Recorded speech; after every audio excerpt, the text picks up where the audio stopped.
The sheriff climbed out of his cruiser, wearing a baffled expression, like someone trying to solve a riddle written in another language. "Let me get this straight," he said slowly, tugging the brim of his hat. "She dialed 911 because you were transporting fish," I confirmed with a nod, still gripping a bucket full of rainbow trout that occasionally slapped the surface, sending cold droplets onto my boots. The early sunlight shimmered off the water, scattering rainbow flecks across the gravel driveway. From her surgically perfect porch across the road, Linda Hartwell screeched like a banshee whose favorite soap opera had been abruptly canceled. "He's draining our lake. He's ruining the whole ecosystem. It's environmental terrorism," she wailed. The sheriff lifted the legal document I'd handed him, scanning the seals and signatures. First, he snorted, then chuckled outright, and by the time he finished dreading, he was shaking with amusement. When he faced her again, though,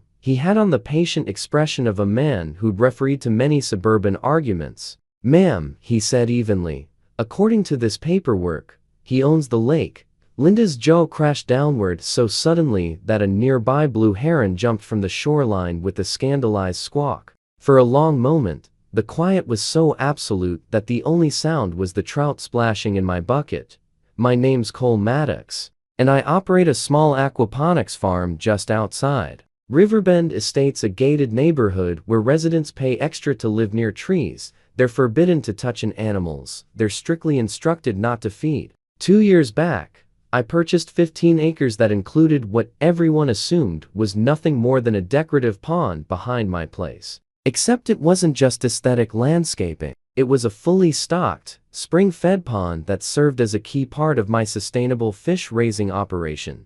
Then came Linda Hartwell, HOA president, self-appointed high society figure, and the same woman who once threatened a teenager with litigation because he rode his scooter without the community standard safety gear. She called herself Riverbend's guardian of natural balance, which was ironic coming from someone whose vision of nature involved plastic flamingos arranged in coordinated pastels. Her tyrannical rule included mandatory mulch depth inspections, emergency meetings over mailbox font choices, and a 3-page document dictating the correct angle for displaying the American flag.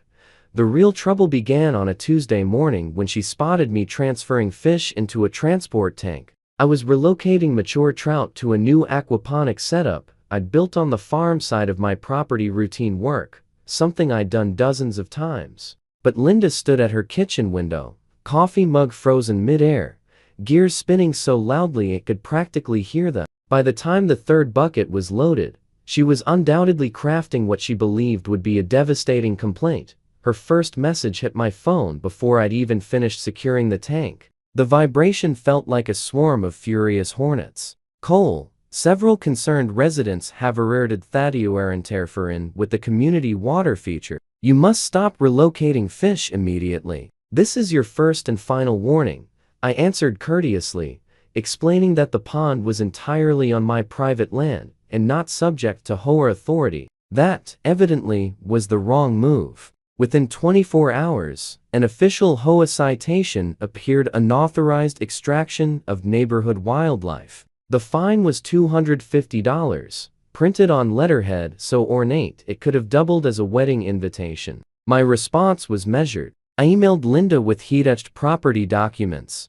"Dear Miss Hartwell, I respectfully contest this fine. The pond is fully within my property boundaries, as confirmed by the included survey. It has never fallen under HOA jurisdiction," but Linda hadn't risen to the rank of HOA president by retreating. She doubled down like a gambler clinging to a terrible hand. Within days, she told every neighbor willing to listen that I was draining shared natural resources. She uploaded photos of me onto the HOA Facebook page labeled "Water Thief at Large," complete with dramatic red arrows and warnings of collapsing property values. Then she escalated further, accusing me of operating what she dramatically called an illegal trout laundering ring.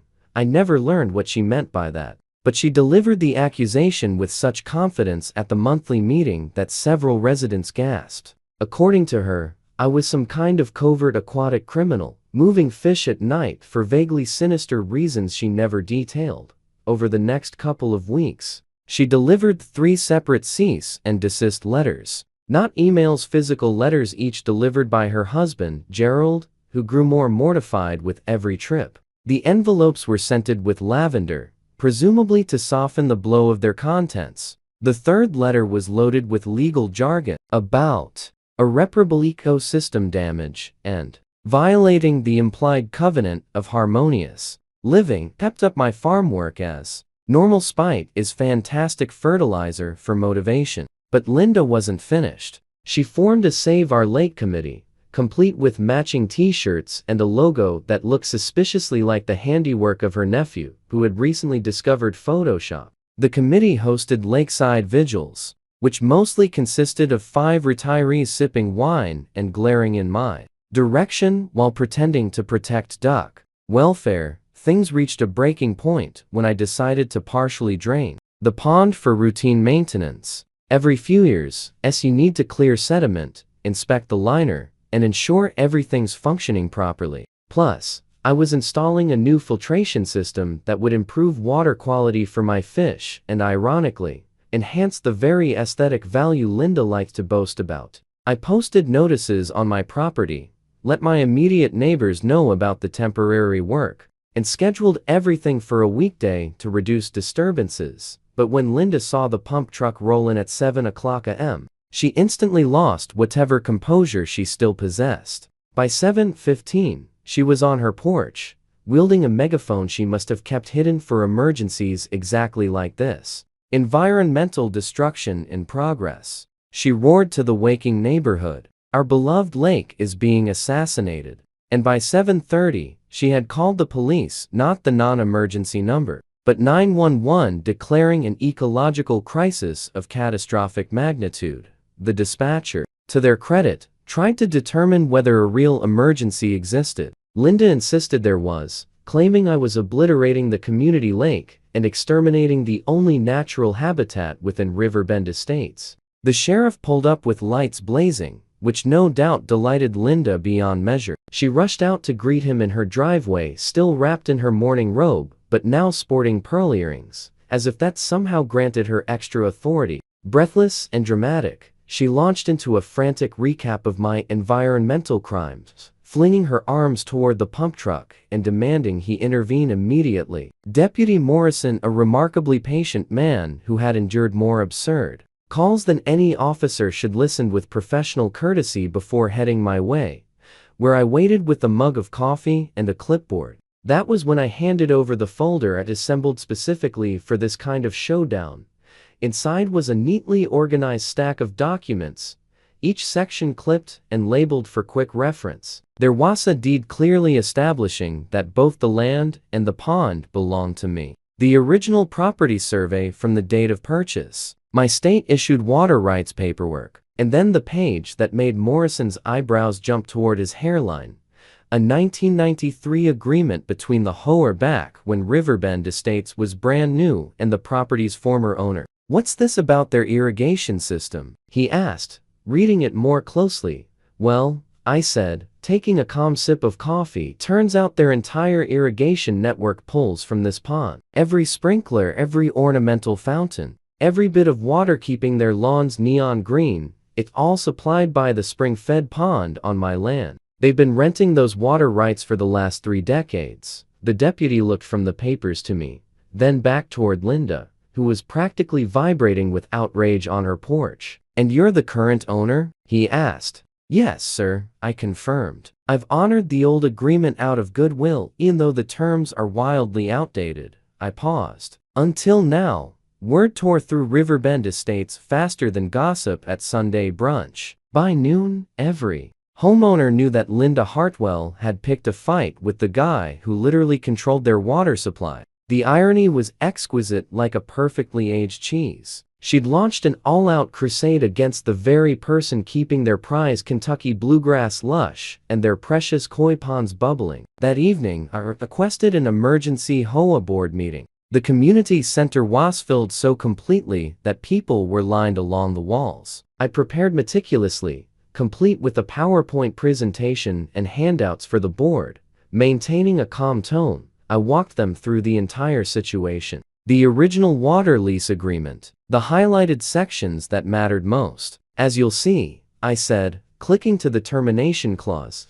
Either party can dissolve this contract with 48 hours notice. Given the ongoing harassment and baseless accusations from your HOA president, I'm officially invoking that clause effective now. Chaos erupted instantly. Board members shouted questions over one another. Someone in the back fainted, possibly unrelated, but the timing didn't help. Gerald Hartwell buried his face in his hands. As for Linda, she went whiter than the HOA-approved white ceramic gnomes decorating half the lawns. "You can't do this," she yelped, jumping up so quickly her chair toppled. "This is blackmail. This is extortion." "This," I replied calmly, "perfectly legal." My attorney confirmed everything. Continued, "In 48 hours, every lawn in Riverbend Estates loses its irrigation. Every fountain runs dry. Every sprinkler becomes as useful as a chocolate teapot." The board exchanged panicked looks. Tom Garrison, the treasurer, was already calculating how much hauling water would cost. The secretary, Sarah Palmer, was texting furiously, likely her landscaping company. Meanwhile, Linda stood frozen, opening and closing her mouth like one of my trout gasping for air. I raised a hand for quiet. "Now, I'm not unreasonable. I'm willing to negotiate a new lease under a few conditions." The room collectively leaned forward. You could have heard a single water droplet fall from the suddenly precious fountains outside. "First," I said, "all fines and accusations against me must be dropped and publicly retracted. Second, Miss Hartwell must issue a formal written apology for her harassment and false claims. It must be printed in the HOA newsletter and posted on every community board." Linda let out a choking noise that sounded halfway between a gasp and a hiss. "Never. I was protecting our community." "And that brings me to condition 3, I said, continuing smoothly. "Miss Hartwell must resign as HOA president immediately and permanently. And she is barred from running for any board position for 10 years. Whispered conversations rippled through the room. Several members were already nodding. Tom rose from his seat. "Linda, be sensible. We need that water. My wife will murder me if her roses die." Linda spat. "All of you are traitors, bowing to this fish tyrant." But the situation was clear. The lawns would begin browning in under 2 days. The board called for a vote on the spot. Within 15 minutes, every term had been accepted. The decision was unanimous, except for one abstention from Linda, who refused to vote in what she dramatically labeled an aquatic cadet. I had saved one final term for last. "I also require a permanent plaque to be installed beside the pond, visible from the walking path," I said. "It should read, 'This water generously provided by Cole Maddox of Maddox Family Farm.' Do not upset him." Someone actually clapped from the back of the room. The board approved it immediately, and Tom even offered to pay for it himself. Linda's resignation letter went down as the briefest in HOA history. "I resign under protest and duress. You'll regret this." She handed it in within 12 hours, probably encouraged by Gerald after calculating how astronomical their water bill would be without pond access. The plaque was installed the next morning. It was polished brass, professionally engraved, and slightly larger than I'd requested, which I appreciated. The installer told me that 3 neighbors had already taken selfies with it. That evening, Linda posted on the neighborhood forum. Her post, titled "A Time for Reflection and Trout," was a masterclass in passive-aggressive prose. She rambled about learning experiences and the importance of respecting property rights, while still somehow implying that I was a villain who had bewitched the HOA board. The comment section was merciless. Someone uploaded a GIF of a laughing fish that received more likes than her entire post. The new water lease was finalized within the week. The updated terms were far better fair market pricing for irrigation and a strict clause prohibiting HOA harassment. The association also agreed to cover all pond maintenance going forward, saving me thousands each year. Meanwhile, Linda reinvented herself as a blogger, promoting ethical hydration and eco-conscious lawn alternatives. She has 11 followers, most of them, judging by their names, probably bots. She now focuses on indoor succulents, posting photos with captions such as "self-sufficient and proud," and no tyrants needed. Every morning, she power walks past my property, staring straight ahead as though the gleaming plaque is invisible. The best part came a month later when a local elementary student won the science fair with a project titled How One Man Owns All the Water, a study in resource management. I gave the kid a tour of the aquaponics system, and his concluding statement was, "Mr. Maddox is pretty cool, and Mrs. Hartwell should have been nicer to the fish guy." Within 6 months, 3 additional HOA board members quit, citing burnout from dealing with the previous administration's chaos.